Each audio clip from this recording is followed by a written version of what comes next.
Well, hello, hello, hello, and welcome to another episode of Ladies and Gents Listen Up. And man, do we have an episode for you today? I think you're going to find this topic about rebound relationships very interesting. I'm learning a bit about that as well. How are you today, Mr. Carpenter? I'm doing well, Dr. Liz. And you? Oh, I'm doing well. The sun is shining here in Michigan, and oh my goodness, that vitamin D works, works, works, works, right? Awesome, it does. Alrighty, before we get started, don't forget to like, share, and subscribe. Share this information with somebody else. We have a couple of great comments from our viewers today, and we'll get into those right after Grandma's good old cookie jar, right? We want to start the episode off with some good old wisdom. Let's grab the first one here. And the first one here says, stop underestimating yourself. Hmm, that kind of fits in with the topic of rebound relationships. That fits in really good. Stop underestimating yourself. We'll talk about that a little bit. And on the back it says, grow your dreams like flowers. Hmm, that tells me that grow your dreams like flowers is sometimes we forget the building process. The building. So grow your dreams. Focus in on what's important to yourself. I think that's wonderful. So awesome. Mhm. Grandma Cookie Jar never fails, right? Yes. So we're gonna start off today with just some of the viewers' comments, and I had a couple of them that I just pulled out. One of the comments said, "Let me put the sexy specs on so I can make sure I get this right." One of the viewers' comments says that this is on the episode about return on investment. She says, "Listen to what is said and read between the lines and the actions. Investment in return on relationship takes time with an open line of communication. Know when to put on the brakes when you see there is no future in any type of an investment." And this is from Priscilla from Chicago. Thank you, Priscilla. Thank you for watching and supporting and for your comments. There was another viewer's comment. It was short. It was about how to love after trauma. That was a big topic that we just had a conversation on. And she says, "I really enjoyed this podcast. My favorite so far. Dr. Liz, you were on point. I agree 100% with your opinions and outlook on today's topic." And this came from SMCF3. And I've noticed she left quite a few comments, but we don't have a first name for you. But thank you so much for watching and supporting and for your comment as well. And we had a suggestion. So I'm going to go on to the suggestion before we jump into today's topic. One of the suggestions from Elizabeth from Detroit, she asked, will you all have a conversation on what the role of a man is in a relationship? Woo! I know, All right? right. Let make that next week. Make All that next righty. week. All righty, Elizabeth. We'll tackle that one next week, okay? All righty, all righty. So let's get into today's topic. Today's topic is love rebound, rebound relationship. So I thought we'd start out with maybe a definition from InStyle. What a rebound relationship is. I'm not sure if Okay. everybody really knows, right?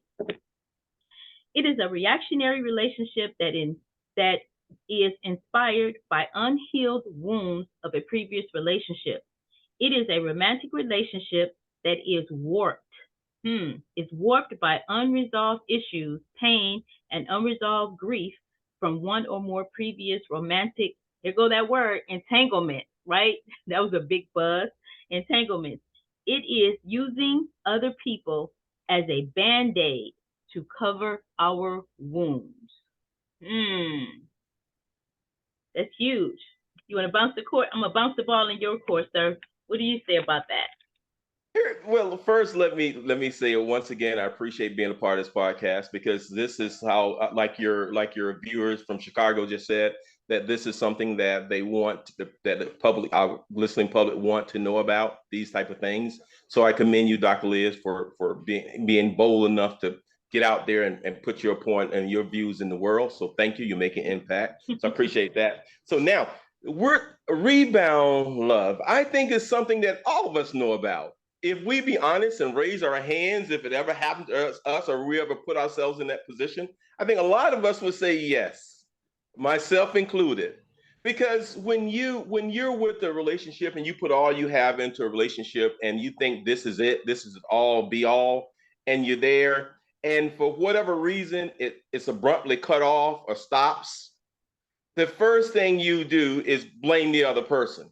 And then you look at yourself, then you blame yourself. And then when you start thinking about that, it's like you riding a horse. You want to get back on that saddle as quick as you can because you want to test to make sure that you're not damaged goods. And this is me talking now. This is me talking. So bear with me a little bit. This is my opinion of it because I've been in those situations on both sides of the fence. I've been someone else's rebound and someone has been my rebound. And I know the first thing as a man, since the ladies from Chicago said as a man, I want to make sure that all my faculties work, that everything on my end is okay. So I want to test the water as quickly as possible. Okay. I'm gonna give it back to you, Dr. Liz. Wow, that was huge. That was huge. Well, wow, this is a interesting topic because, like you said, I think we've all done it, been on the both sides of the fence. But I think, and that's one of the things that Auntie T's used to say, girl, the best way to get over one man is to get under another man. That's the big old saying or whatever. But in retrospect, I think that if I could say, yeah, hindsight is 2020. I would say that it's that's difficult waters to tread because it's not fair to you, and it's not fair to the other person. Because while some of the articles that I was reading about it, while eventually you can actually grow feelings or fall in love or with that person, however, the Band-Aid part, it's like you're not. See, my thing, I guess, in this, once you hit 50 and above, it's about authenticity, right? And I think that's probably like a little bit challenging for me now, of just being totally authentic, because that's just not the real world that we live in for the most part, right? And if we could get past the masquerade dances of it all, I think that's the healthier space, because we keep meeting. I mean, if we're talking about being a Band-Aid for somebody or them being a Band-Aid for us, doesn't that feel kind of like using? I mean, for me, it feels like we're using that person, or that person is using us. Yeah, and you're using yourself too, because you're not allowing yourself to heal. You're jumping back into some of the same patterns. And because you're not allowing yourself to heal, you're not truly getting the benefit or the return on your own investment of what you invest in yourself or the other person. So the first thing we need to realize is that you want to stop repeating those patterns. You want to stop it, because when I thought about this subject, as you talked to me about, when I thought about this subject, I'm thinking, wow, I can look back on my life and I can see the rebounds, and I can see where I didn't serve myself well or serve the other person well.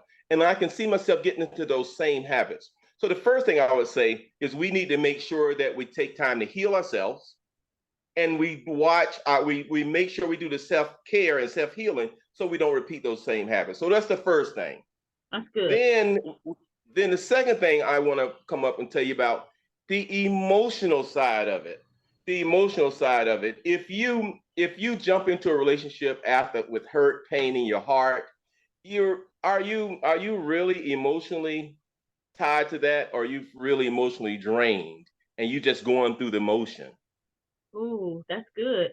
Because love is a drug. And the sooner we realize that, I think the better outcomes that we'll have. Because it's just like, I mean, truthfully, it's just like being an addict. You can be addicted to love, right? So if this doesn't work out, you're still bringing yourself to the next equation. And then if that doesn't work out, what's the common factor if you keep bouncing from one relationship to another, right? Oftentimes we date the same person, just in a different body. So that's kind of something that points the finger back to us. Like, what is it that we really want? I think we pay more time or attention to interviewing an accountant, or interviewing an attorney, or interviewing all these other professionals that's in our lives, than actually taking the time out to, first of all, know what it is that we want, and then to really see what is it. I mean, they talk about the checklist being dangerous, but I'm an organized person, so I like to have strategies and everything. So I do like to write down, what is it that I do want in a relationship? What is it that I'm bringing to a relationship? Because I don't think we do that. I think we're always focused on the other person. What are they bringing? But wouldn't it be nice to have that balanced scale to say, what is it that I want? What is it that I'm willing to bring to the table? or am I just bringing a plate and a fork? Now, what am I willing, right? What am I willing to bring? So if we're talking about rebounding on a relationship, and taking that as a bandage, yeah, that's an unhealthy habit that some of us have. Dr. Liz, since we're being serious, I'm not gonna say what first came to my mind. No, say it. I'm not gonna say what first came to my mind because it would be like the lady from Chicago, how men think, how men thinketh. Well, that's what we're trying to figure it out. We're trying to figure out because. All right, this is from the man point of view. When she said she would bring a knife and a fork, Dr. Liz, you might be the whole meal. But now I got that joke out the way. He's gonna make this hilarious, right? This can be hilarious. So that's the man part. And the reason why I'm making light of this, because this is something we know a lot about. Our audience know a lot about rebound love. And that's why I'm just having a little fun, because I want to have a little fun today, but you're still a whole meal. but since you mentioned that, you said the word is like a drug. You're right. It is like a drug, because a lot of people use this rebound love as an unhealthy coping mechanism. They don't want to give the time to self to rebuild or heal or to get through that other relationship just winning. So they're going back to their drug of choice, which is getting back into another relationship. So these are unhealthy coping mechanisms. And this is where we come in and say, hey, look, that you may need some professional counseling. You might need to see a psychiatrist or someone that can work you through these challenges. So that professional may need to come in doing this part. Because if you find yourself going through the same thing over and over again, it is like a drug. Someone needs to work you through that. You need to work with some professional help to get through that. And that's one of the first things that we talk about. And the biggest thing that I find when you get into a rebound relationship, it ends in a lot of disappointment a lot of times. You're disappointed because it's not what you really wanted. And you worked hard to try to make it what you wanted it or what it was before, and you got a different set of circumstances. You got different dynamic because you're dealing with a different person, and you haven't healed from the last event. So there's a lot of disappointment that you're gonna encounter. It's like an accident waiting to happen. Back to you, Dr. Liz. Exactly, and we talk about traumas through this, because I think that's one of the main points is that oftentimes we get into unhealthy relationships because we have a little girl or a little boy driving the train or driving the bus because we do have unresolved trauma. And sometimes it's unrealized unresolved trauma, right? And so sometimes it's actually, when we point the finger at somebody, how many fingers are pointing back to us, right? Sometimes it's us. We need the focus needs to be on us. And that's why I talk a lot about self-care and about, really, really unpacking our history, because people say, oh, just get over it. Oh, that happened a long time ago. The childhood trauma is major, right? Childhood trauma is major. It has a major effect on how we respond or react in our adult life. And that relationships is everything, right? Community, connecting. We were made to connect with one another, but it's that healthy connection that we're looking for. And in order to get that, we have to bring that to the table, right? There's a couple things that I wanted to bring too, as far as, we talk about red flags and we talk about triggers and things like that. But here is something that we might want to put in our toolbox. I hope everybody has a pen and a piece of paper, because we're going to teaching mode just for a second, okay? And I read this wonderful article from InStyle, and InStyle, and then that's one thing too. I'm going to put a point there too. Continuously being a student, like continuously educating ourselves, is key. And that's how you continue to grow in your personal development, because sometimes we have unhealthy expectations of ourselves, and then we condemn ourselves because we just don't know. You don't know what you don't know until you know it, right? Right. So here are 7 things that are signs of being in a rebound relationship. So if you're either putting these things out there, or maybe this is what you're experiencing in a relationship. I'm gonna run through the list pretty quickly, and if you want to talk about it, stop me, or we can talk about it, okay? Okay, go ahead. All right, number 1, they talk about their exes all the time, or their ex all the time. Major, right? Major. Number 1. Number 1. Number 2, very little time has passed between their last relationship and you. But how do you know that if you're not asking right questions or investigating? Because sometimes people don't just volunteer that information, right? Number Correct. 3, they keep things superficial. Correct. Never anything deep. We won't talk about anything deep, right? And they definitely don't want to take you around the family, y'all. Another, right? Here we go. Number 4, the focus of the relationship is sex. That's it. Woo! That's a man point of view. All righty. Here we go. Chicago, you got one of your answers. Here we go. They are emotionally unavailable. Yes, and that's what said, that emotional unavailable. Yes, that's big. And here's another one. You have an underlying feeling of being used. That's a major, because we dismiss those feelings, right? We don't, it's like that nagging feeling, and you're fighting yourself saying, no, that's not what it is. But it's sex. No, that's not what it is, right? Sex. Okay, yes. Here we go. They are bitter. Yes. I think that was like if we follow that list. Now, if you're okay with being somebody's rebound bandage, then okay. But if you're not, and that's not your aspiration, these are the signs, right? These are some of the signs. If you see somebody with all that list, run. Don't walk. Run away. Run. What do you say? Run, Forrest, run. And Forrest got to running. He ran his braces off his legs. He ran so fast. Those are the keys, right? Yes, that he was realizing all 7 of that list. But that list is very strong, and because you got to work on yourself first, and that's when self-reflection comes in.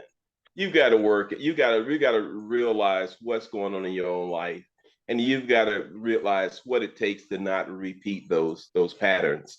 And that's the biggest thing that I can share with anybody, is that self-reflection. You got to give yourself time to heal.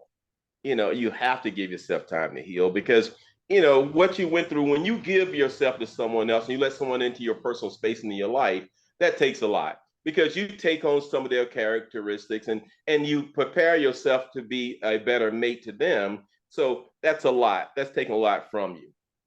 You got to be honest with yourself. You got to be honest with yourself. In that relationship, what are some of the things that you could have done differently? How could you have tackled it different? Could you have been more supportive? Could you have been more caring, more loving? Could you have spent the time? Could you have actually did the things it take to make that relationship work? And then you got to focus on, like you said last, but you got to focus on building a healthy relationship. And that's one of the things. I'm the course manager of Reset and Healthier Relationships. That's a company from Glenda's Get It and Go. And that's what I spend majority of my time preparing courses and programs to help people change into that healthy relationship, because that's something that we don't normally take as serious as we should, because a lot of things that we do in our relationship with our mate, our spouse, or significant other affects the people around us, affect our loved ones. And if children are involved, it really affects our children. So that work you need to be doing on any relationship, whether it's a good relationship or a bad relationship, they all require work. And then if it's a rebound relationship, it requires some additional work, because you got to stop, kind of like part the sea for a little bit, and you got to realize something. What are you doing to yourself and that other person? And that's when you and the other person got to come together and say, hey, look, here's where we are here today. And if we need to go further, we need to get either counseling, professional counseling, or we need to do the work to get to the other side. Absolutely. And that's my take on it. Well, I like what you said too, and what you said about children, because when we go back to that childhood trauma, children see that, sometimes we think that they're, not really paying attention or what have you, but they really do see how a relationship is progressing, or what's going on in relationship. Like if there's a healthy affection going on. So it's like, okay, that's what a relationship should look like, or, rather, how you're treating one another. So it does affect children. And then when we look up, the children are adults, and now they're in these different types of relationships, or making decisions based on, what's been poured into them as well. So it's just a good thing. I think a good, healthy relationship starts with a good, healthy relationship with yourself, right? A really good, healthy relationship with yourself. Correct. And for ladies, I don't know, you can chime in on this about the men, but for ladies, I think it's so important. A lot of women that I ask, what is it that you want, or what do you like to do, or what makes you happy? And oftentimes it's silence. because we were nurturers. So we've paid a lot of attention to the other person in the relationship, whereas a lot of times women get lost in a relationship because it's what the other person wants. So that's from a lot of the women that I've spoken with. You have a question mark on your face or some type of like, give me that. What is that? No, I'm listening. I'm listening. I'm trying to listen to what you're saying and trying to. I'm on the other side listening. I'm saying, wow, the woman wants to be quiet. You woman want quiet. No, I'm trying to. no, I Maybe I'm said not understanding right. right. I said they But were quiet when they were asked, "What is it that you want? What is it that you like to do?" And oh, then I they see. really I had see. not. They had not assessed Nothing to what say. it is They they couldn't really explain it. exactly. What Got is it. it that you really Okay, got want? And so that time, sometimes instead of getting into a rebound relationship to anesthetize the pain, let's figure out, the root of like where that pain, what's happening in that pain, and then also figuring out what it is that you really like. Like when you go want to go to the movies or something, what type of movie do you really like? Because oftentimes we're not really asked what is it that we really want or what is it that we really like. You know? That goes back to about three podcasts ago when we Mm-hmm. brought the thing out when you're dating a woman, first start dating a woman, the woman say, what do you want from me? That remember that Mm-hmm. question we had, and it would say, Mm-hmm. "What you want from me?" When the woman asks that question, "What you want from me?" and the men get awfully quiet, Mm-hmm. There we go. it's the same scenario because you really don't.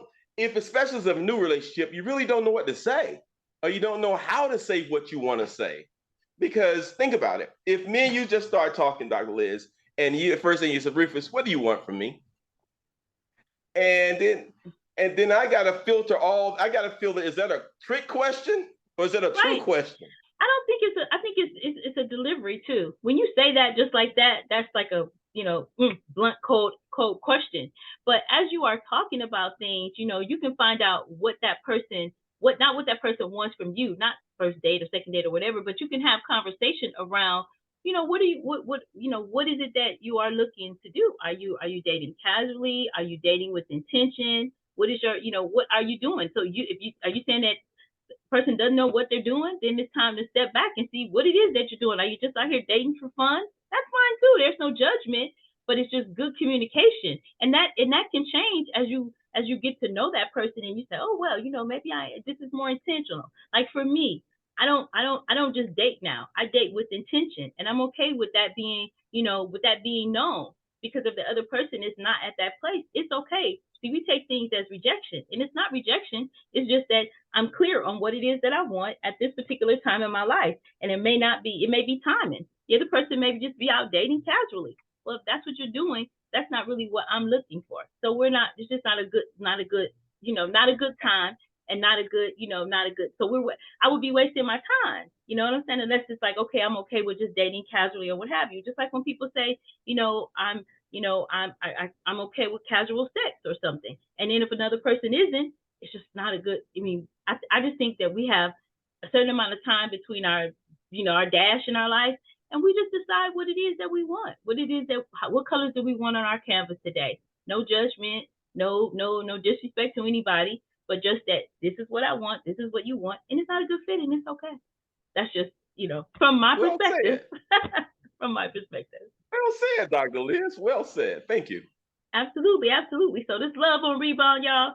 What is my perspective on it? Hey, let's cut it out because we're putting a bandage on the situation. Cut it out. Let's get healthy, y'all. How about that? That's just me. I'm sure we're gonna get some comments on that. I'm saying let's just get healthy. Let's just get healthy. How about that? So let's close out. Give Okay. him the 7 again, and then I'll give the 4 that I had as the remedy. So you'll give the 7 signs. So give the 7 signs and to look out for, and just give the highlights of the 7 signs, and then All I'll righty. give the 4. I'll give the 4 things that you should be trying to do for yourself, and we'll end out. All righty. Here we go. Here's the 7. They talk about their exes all the time, right? Very little time has passed between their last relationship and you. They keep their things superficial.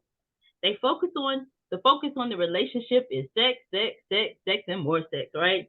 They are emotionally unavailable. And you have an underlying feeling that you're being used, that tap on your shoulder, and they are bitter.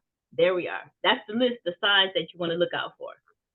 And here's some tips. Some tips are, first, take time for self-reflection. That's the first thing. Second thing, give yourself time to heal. Third thing, be honest with yourself and your partner. And the final part, focus on building healthy relationships. On that note, all righty. Well, you all, that was short and sweet and to the point today. I hope you got a lot of nuggets out of it. And we definitely will honor the request from Elizabeth from Detroit. Will you have a conversation on what the role of a man is, y'all? It's going to be good, good. So don't forget to like, share, and subscribe. Listen, learn, and leverage this information. We'll see you next time. Bye for now.